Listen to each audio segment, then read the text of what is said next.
Subscribe చేసేటప్పుడు అక్కడ ఉండే గంట సింబల్ ను ప్రెస్ చేయడం మర్చిపోవద్దు. అప్పుడే మీకు ఎనీ టైం అప్డేట్స్ నోటిఫికేషన్స్ వచ్చేస్తాయి. పవన్ కళ్యాణ్ సినిమాల విషయంలో బాగా స్లో అనే విషయం చెప్పాల్సిన పని లేదు. ఒక సినిమా పూర్తయ్యాక రెండోది అనౌన్స్ చేసేందుకే బోలెడంత టైం పడుతుంది. అది పూర్తయ్యేందుకు ఎంత టైం పడుతుందో అసలు చెప్పడమే కష్టం. ఇన్నేళ్లు ఇదే పరిస్థితి. కానీ ఇప్పుడు స్పీడ్ పెంచాడు పవర్ స్టార్. ఒకేసారి 3 ప్రాజెక్టులను డీల్ చేసేస్తున్నాడు. ఇప్పటికే కాటం రాయుడు మూవీని ఫినిష్ చేసేస్తున్న పవన్ కళ్యాణ్ త్వరలో త్రివిక్రమ్ తో మూవీ మొదలు పెట్టేయనున్నాడు.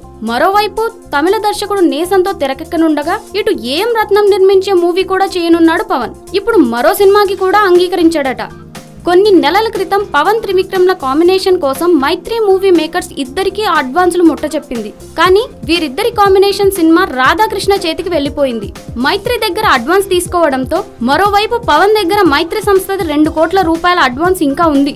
కమిట్మెంట్ నిలబెట్టుకోవడం కోసం ఇప్పుడు వీళ్ళకి ఈ చిత్రాన్ని చేసేందుకు అంగీకరించాడట పవన్. ఇంకా డైరెక్టర్ అయితే ఫిక్స్ కాలేదు. కానీ మైత్రి మేకర్స్ బ్యానర్ కి పవన్ సినిమా చేయడం అయితే ఖాయం.